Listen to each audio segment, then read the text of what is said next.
The former prince flees his kingdom, and the clockwork man follows.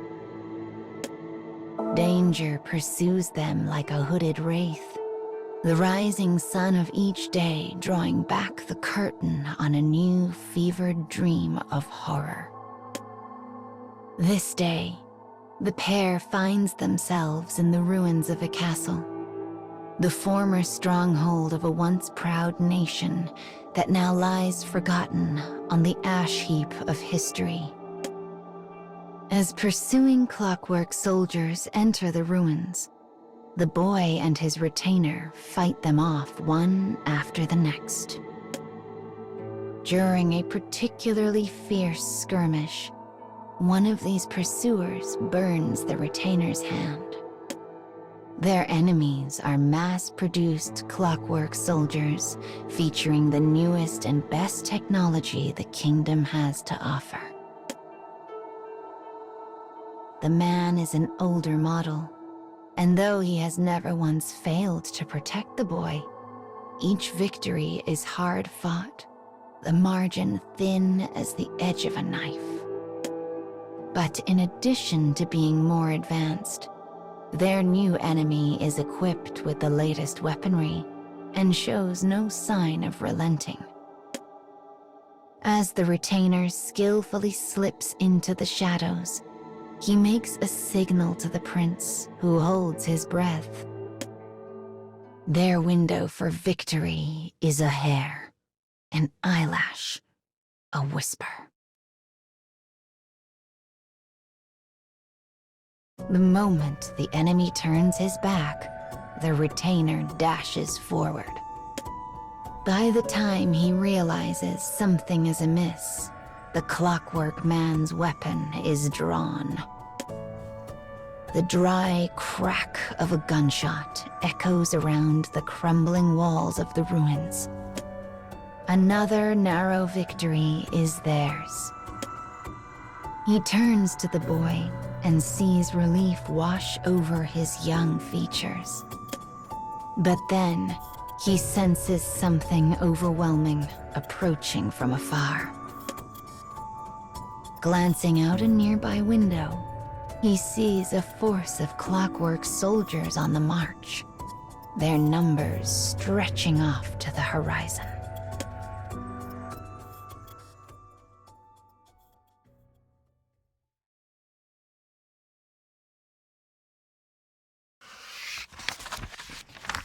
The former prince and the clockwork man hide themselves near the castle rear gate to discuss strategy.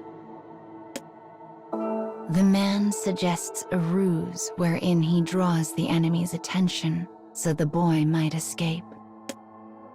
But the prince will not hear of it. No, I won't leave you to die. We fight together. The boy puts all of his strength into this statement, hoping to overwhelm his companion into acquiescence. But the man simply shakes his head. This enemy is beyond any we have yet faced. I cannot protect you and hope to defeat them at the same time. It is a cold and bitter analysis. After a moment, the boy reluctantly accepts the truth of it. He hefts a bag filled with his few meager possessions over his shoulder and slips through the back gate. I'll meet you in the next town, he says. We'll go on from there. A slight smile washes over his face before he slips off into the dark. I must survive, thinks the man. He makes his way forward with sure and powerful steps. He is ready to lay all on the line so the boy's great cause might yet become reality. I must protect him. I must ensure he lives. And with these thoughts echoing through his mind, the man sets off for war.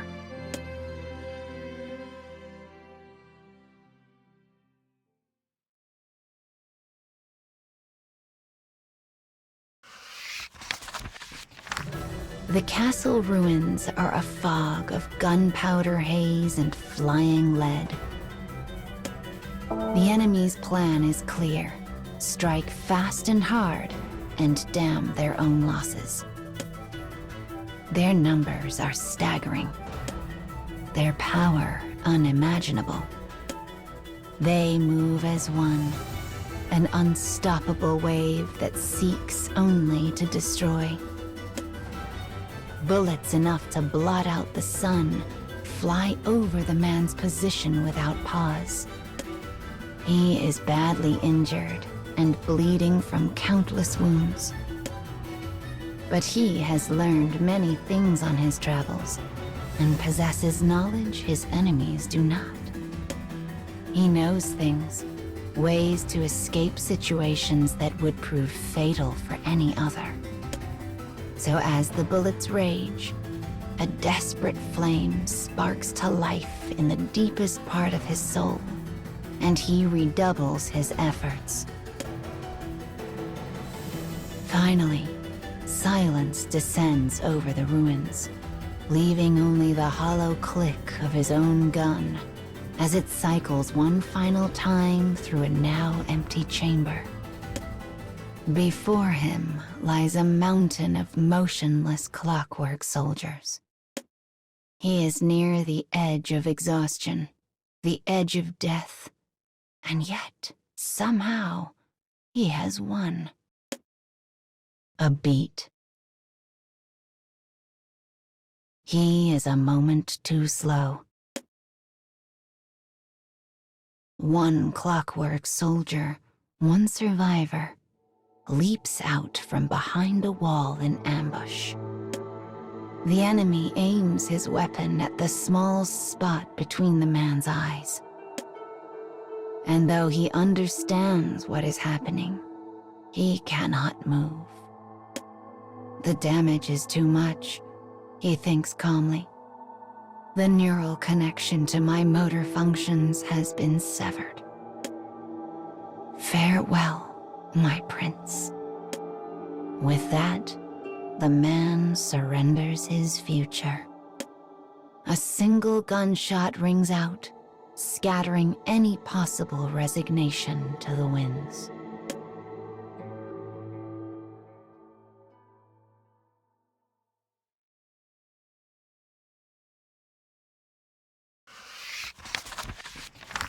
The bullet leaves the chamber and enters the heart. The heart of the enemy who had ambushed the clockwork man. The enemy staggers, confused. For the shot that had laid him low came from the weapon of the young prince. In his hand is one of the man's spare guns, which had been placed in the bag some time before. As shock and relief flood through the clockwork man, he finds his legs will no longer obey. He feels himself falling to the earth.